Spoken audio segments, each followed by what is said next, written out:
Pensa só, um fazendeiro que decide plantar batatas bem no meio da pior seca em décadas. Parece loucura, não é? Pois é, mas essa história, que é real e foi contada num filme de 2006, é uma das metáforas mais incríveis para um princípio universal, a lei da atração. É sobre como a convicção pode literalmente transformar o solo mais seco que existe.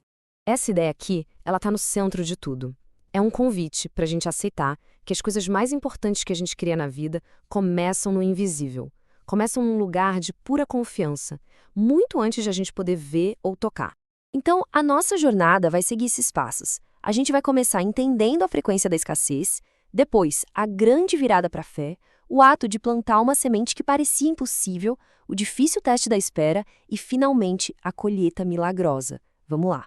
A nossa chave para entender isso tudo é um filme biográfico chamado O Fazendeiro e Deus, que no original é Faith Like Potatoes. E o legal é que a história desse fazendeiro, o Angus Buchan, nos mostra na prática, na vida real, como esses princípios todos funcionam. Não é só teoria, é a coisa acontecendo. E olha que curioso, toda grande história de transformação começa, na verdade, num lugar bem difícil. Para a gente entender a colheita milagrosa, primeiro a gente precisa caminhar pelo deserto de onde ela nasceu. A história do Angus não começa com paz e clareza não, muito pelo contrário, começa no puro caos. Ele é forçado a largar tudo para trás e recomeçar do zero e está consumido pela raiva, pelo medo. O foco dele estava todo preso no que ele tinha perdido, nas ameaças, um estado mental que, sabe, funciona como um imã, só atraindo mais e mais problema. Isso nos leva a um ponto fundamental. Usando os termos da lei da atração, o Angus estava operando numa frequência de escassez. O estado interno dele, de puro conflito, sem que ele mesmo percebesse, estava moldando a realidade externa, criando um ciclo vicioso de resistência, onde cada problema parecia chamar o próximo. Mas é justamente aqui, sabe, no ponto mais baixo, que a história dá uma virada de 180 graus. E essa mudança não veio de fora, veio de uma decisão radical que o Angus tomou por dentro. O Angus chega no limite dele. Ele finalmente se dá conta de que a força bruta, a raiva, nada disso estava funcionando. Pelo contrário. E então ele faz algo essencial. Ele para de lutar contra o mundo e se rende. Ele decide confiar em algo muito maior que os problemas dele. Esse passo é o que a gente pode chamar de alinhamento com a fonte. Pensa num rádio. O Angus estava sintonizado na estação do chiado, da estática do medo. Ao escolher a confiança, ele simplesmente girou o botão para uma frequência limpa, clara. Essa mudança interna é sempre, sempre o primeiro passo para qualquer manifestação consciente, bem antes de qualquer ação no mundo lá fora.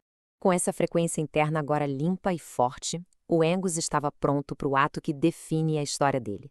Ação que se torna a metáfora perfeita para a manifestação. E aqui entra a audácia da ação dele.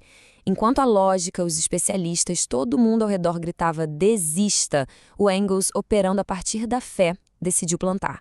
Ele não esperou a chuva para agir. Ele agiu em alinhamento com a colheita que ele já via na mente dele, mesmo que o mundo dissesse que era impossível. Essa atitude dele ilustra o processo todo de uma forma brilhante. A semente de batata é a intenção clara. A terra seca é o obstáculo que a realidade nos apresenta. O ato de plantar é a ação inspirada, baseada na fé, não na lógica. E, o ponto crucial, o crescimento acontece debaixo da terra, invisível, representando o misterioso período de incubação. Esse conceito é poderoso e é conhecido como viver no fim. A diferença é sutil, mas é gigantesca. O Angus não estava plantando na esperança de que chovesse. Ele estava plantando com a certeza da colheita. Ele agia como se o resultado final já fosse um fato, ignorando completamente as evidências dos sentidos dele que gritavam o contrário. Plantar a semente é um ato de fé. Mas o verdadeiro teste, o ponto onde a maioria das intenções se perde, vem logo em seguida. A espera. Bem-vindos ao período de incubação.